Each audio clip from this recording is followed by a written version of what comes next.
The quarterfinals of Euro 2024 is now here. So let's go through each game and predict who is going to go to the semi-finals. But before we do jump into the video, guys, let me know in the comments below, who do you think is going to get to the semi-finals and who do you think is going to win each game? I'm really interested to see what you guys think. But we're not going to waste any time. We're going to jump straight into it. And on the one side of the tournament, we've got some very, very good and tasty games to watch. And starting off, we're going to go with Spain and Germany.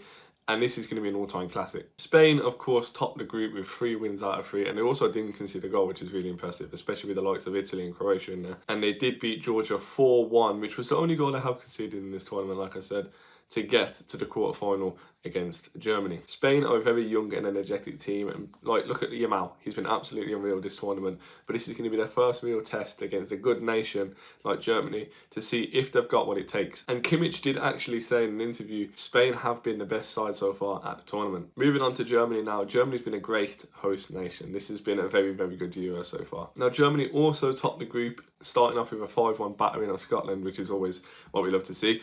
And then, of course, they beat Denmark 2-0 in the round of 16 to get themselves a quarter-final match against Spain. Scoring 10 goals in 4 games, Germany don't look to be slowing down, to be honest, and it would not surprise me if this is a very, very high-scoring game. And just like Yamal for Spain, Musiala has been unreal this tournament for Germany, definitely one of the players of the tournament so far. But I do think, as close as it is going to be, I think the home advantage is going to play a part in this. I think, you know, if you're going to have like 75% Germans and like 25% Spanish, I think the home advantage is going to pull through. I think all of these games in the quarterfinals are going to be kind of close. But this one I've gone with Germany to beat Spain 2-1. Moving on to the second game on that side of the tree, and we have got Portugal versus France, which again is an absolutely unreal matchup, and it has the potential. I said has the potential to be an all-time classic. And the reason why I say has the potential is because either one of these teams haven't really been that great at the tournament so far. Now, before the tournament, I did actually put Portugal as one of my dark horses to do really well. And they did top the group, but they did suffer a shock 2-0 defeat to Georgia. And they did need penalties to beat Slovenia in the round of 16. So they have kind of been off it the last 2 games. But like I said, France haven't really been that impressive either. In fact, they've got to the quarterfinals without even scoring a goal. They've scored 1 penalty and 2 own goals to get here. You know, with the attacking talent that they've got the likes of Mbappe, Griezmann, they're not really hitting the hype that they should be getting. Yes, they have only conceded 1 goal, so defensively at the back, they could potentially shut out Portugal. But I don't know, like I said, attacking wise, they're not really on it this year, which is unusual because everyone thought Mbappe was going to follow up for the 2022 World Cup and just absolutely storm this tournament, and he hasn't done that yet. But like I said, it has the potential to be an all-time classic, but I really think this is just going to be a boring 1-0 game. I think it's going to be very, very close, but I think it's going to be a low-scoring game, and I'm going to go 1-0 France with their experience should just pull through against Portugal. Onto the second side of the tree now, and we have Switzerland versus England, and I'm not going to lie, guys, I'm really, really scared and stressed for this game. I mean, where to start with England? We have been very poor all tournament, and we was very, very lucky against Slovakia, Bellingham coming to save the day. Our issues at the back, there's no real issues, we're fine. I think our problems are up the pitch, which is unreal. Like I said in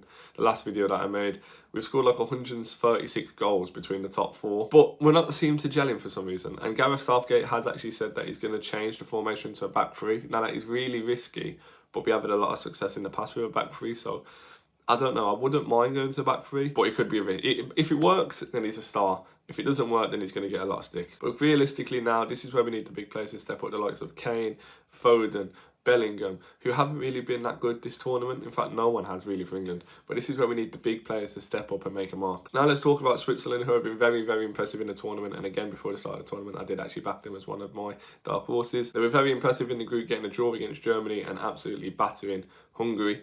And they did finish second to earn themselves a spot against Italy. And I actually did call them beating Italy. I think it was so obvious. Italy aren't really that good as they used to be. And now they've set themselves up for a game against England in the quarterfinal. I do think this is going to be a really hard game for England. I think Switzerland's squad is very, you know, packed and tight and very, very good. They've got a lot of ability in the squad. You know, the likes of Xhaka has looked absolutely amazing for Switzerland since leaving Arsenal. I've gone with 1-1 and England to win on penalties. I might be wrong, but I can see it going the distance. And for the last quarter-final matchup, we've got Netherlands versus Turkey. Netherlands were not so impressive in group. I think a lot of people, including myself, backed them to finish second. But then again, France didn't even win the group. Austria did. So this tournament's been very, very crazy. But like I said, they did finish third and get a qualifying place for one of the best third teams.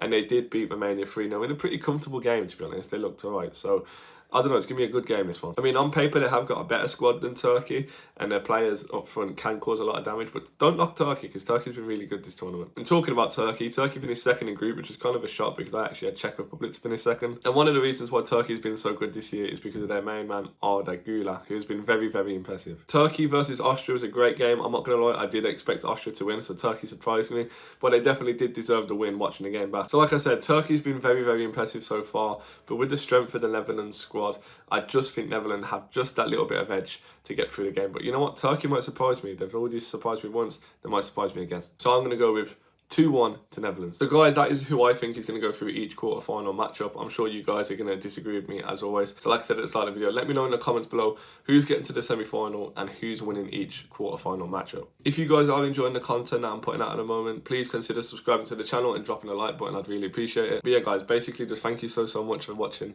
this video and taking the time out of your day to spend some time on my channel. I really do appreciate it. And guys, make sure you stick around, and I promise you won't regret it.